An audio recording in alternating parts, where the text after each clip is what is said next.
Assalamualaikum warahmatullahi wabarakatuh. Pada video kali ini kita akan melanjutkan penjelasan topik integral pada subtopik antiturunan dan pendahuluan persamaan diferensial. Nah, untuk topik integral sendiri kita akan bahas selama 2 pertemuan, di mana pertemuan kedua akan dibahas tentang integral tentu dan teorema dasar kalkulus 1 dan 2 serta perhitungan integral tentu. Nah, untuk hari ini kita akan fokus kepada antiturunan dan pendahuluan persamaan diferensial. Nah, kalau dilihat dari definisi antiturunan atau integral tak tentu, ya, kita dapat mendefinisikannya menjadi jika sebuah fungsi f merupakan antiturunan dari f pada interval i, ya, jika turunan fungsi f terhadap x sama dengan fungsi f terhadap x, ya, f kecil pada i, maka jika turunan fungsi f terhadap x sama dengan fungsi f kecil terhadap x untuk semua nilai x yang ada di i, ya. Nah, artinya istilah antiturunan ini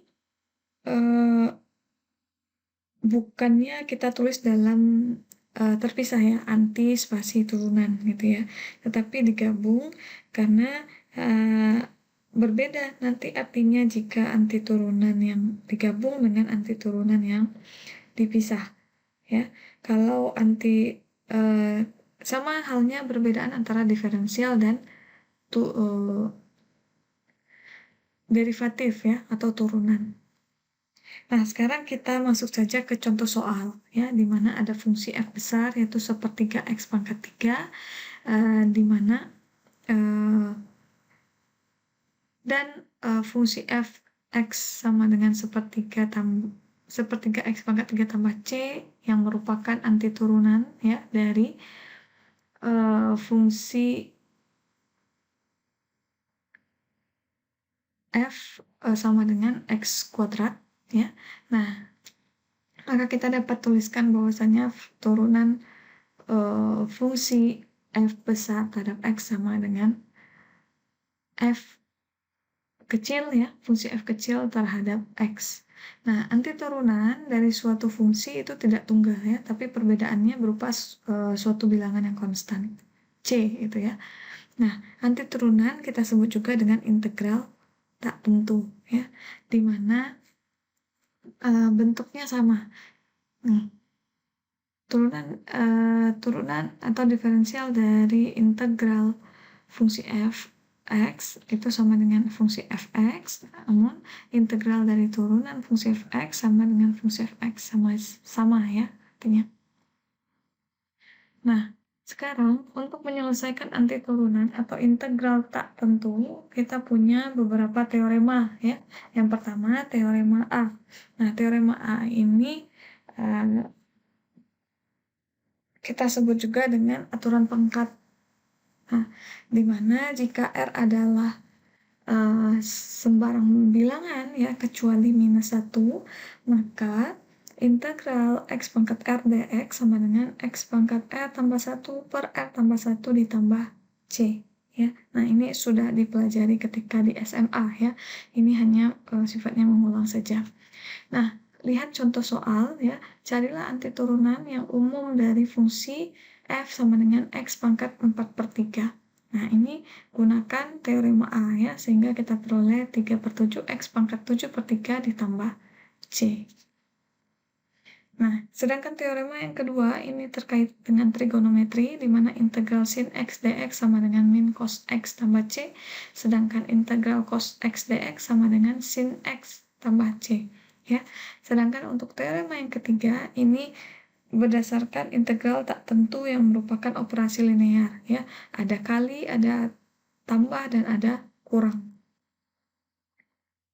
Nah, contoh yang kedua, itulah integral 3x kuadrat tambah 4x dx. Nah, berikut sudah Ibu tuliskan. Bisa caranya dipisah antara integral 3x kuadrat ditambah integral 4x dx ya. Nah, dan kita akan dapatkan hasilnya x pangkat 3 tambah 2x kuadrat ditambah c. Sedangkan teorema yang keempat ini berkaitan dengan aturan pangkat yang digeneralisasi ya, di mana andaikan G ini terdiferensiabel ya, atau merupakan suatu fungsi yang terdiferensiasi dan R ini merupakan suatu bilangan rasional yang bukan min 1, maka integral ya Gx pangkat R dikali G aksen X dx ya sama dengan Gx pangkat R tambah 1 per R tambah 1 ditambah C. Nah, ini contoh soalnya ya.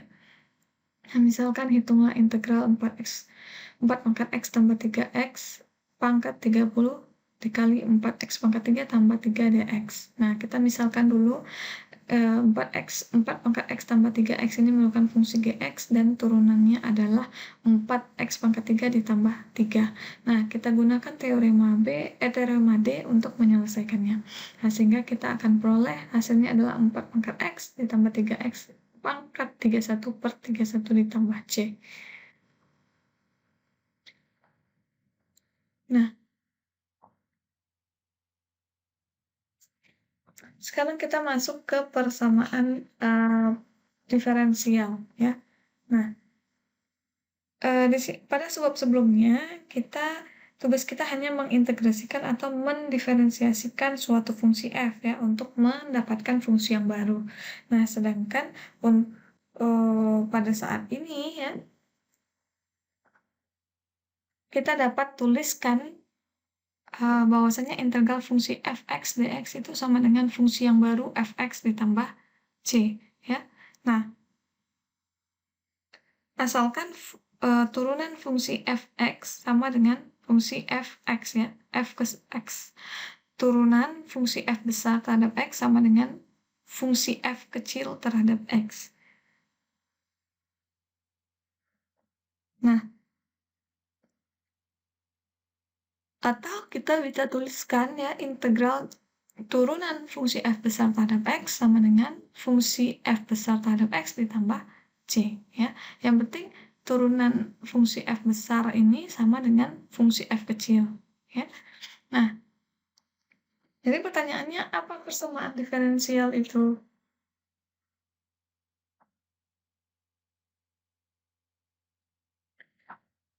Nah, untuk menjawabnya kita bisa lihat pada contoh soal yang pertama ini ya. Carilah persamaan x-nya dari kurva melalui min 1 dan 2 dan kemiringannya pada setiap titik pada kurva itu adalah sama dengan 12 kali koordinat x titik itu ya. Nah, syarat yang berlaku untuk setiap titik x poin y pada kurva adalah dy dx ya, yang sama dengan 2x. Di mana kita dapat menggunakan dua metode. Yang pertama, metode 1 ya. Bila persamaannya berbentuk dy dx, maka kita bisa tuliskan dy dx itu sama dengan fungsi g ya. Maka y itu harus berupa antiturunan dari fungsi g ya. Di mana y sama dengan integral ya, antiturunan itu sama dengan integral fungsi g dx sama dengan integral 2x dx, artinya sama dengan x kuadrat ditambah c. Nah, yang kedua, kita dapat gunakan metode dy dx ya, yang merupakan hasil bagi dua diferensial ya. Nah, bila kedua ruasnya itu dy dx sama dengan 2x kita kalikan dx ya, maka kita peroleh adalah dy sama dengan 2x dx. Nah, selanjutnya kita integrasikan atau kita sederhanakan sehingga kita peroleh nanti y-nya sama dengan x kuadrat ditambah c. Sama, terserah mau pakai metode yang mana ya. Nah, sekarang kita masuk ke permasalahan fisika ya, di mana di sini percepatan benda jatuh karena gravitasi adalah 32 feet per second kuadrat, hambatan udaranya diabaikan. Lalu, jika benda itu dilempar ke atas dari suatu ketinggian 1000 feet, ya. Dengan kecepatan 50 feet per second, carilah kecepatan dan tingginya pada saat T 4 second ya. Nah, ini harus diketahui untuk masalah gerak ya, di mana kecepatan sama dengan turunan dari perpindahan ya, dsdt, atau percepatan sama dengan turunan dari kecepatan dvdt ya, atau turunan 2 kali dari perpindahan per t kuadrat. Nah, anggaplah bahwa S itu kita ukur ke atas ya dengan bernilai positif. Nah, maka kita dapatkan kecepatan mula-mulanya adalah dsdt ya. Nah, tetapi untuk percepatannya adalah bernilai negatif karena berlawanan arah dengan arah gravitasi. Nah, sekarang kita ketahui bahwasannya percepatannya adalah 32 tadi ya. Nah, A sama dengan dv dt sama dengan minus 32 ya, sesuai dengan kesepakatan di awal, yaitu sama dengan 1000 ya, sehingga dan V-nya tadi S-nya 1000, V-nya 50, dan T-nya 0 detik ya. Nah, dv dt sama dengan minus 32, sehingga V-nya kita bisa cari integral dari min 32 dt. Kita dapat V itu min 32 T tambah C. Nah, karena V-nya sama dengan 50 pada saat T-nya 0, maka C-nya bernilai 50. Sehingga persamaan kecepatannya diperoleh adalah min 32 T ditambah 50. Nah, selanjutnya kita gunakan V itu sama dengan dsdt ya, sama dengan 32 T tambah 50, sehingga S-nya kita dapat peroleh integral min 32 T tambah 50 dt, yaitu sama dengan min 16 T kuadrat tambah 50 T ditambah K. K ini konstanta ya.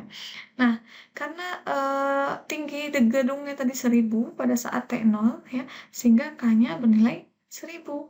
Maka persamaan perpindahannya menjadi 16 T kuadrat tambah 50 T tambah 1000. Nah, untuk menghitung kecepatan dan tinggi pada saat T4, T sama dengan 4 detik, maka tinggal substitusikan T sama dengan 4 di persamaan ini, V dan S ya. Dimana persamaan V-nya min 32, T tambah 50 ya. Persamaan S-nya adalah min 16 T kuadrat tambah 50 T tambah 1000 ya. Sehingga didapatkan kecepatan pada saat T 4 detik adalah min 78 feet per second ini ya, per detik per second. Yang ini sama dengan 944 feet.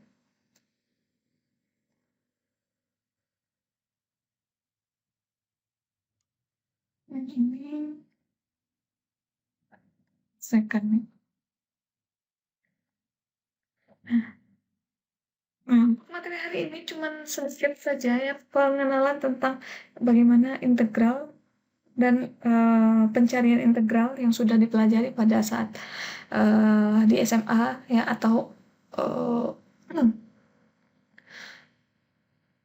ya kalau saya Bu ya sudah dipelajari di SMA, dan ini sifatnya mengulang saja.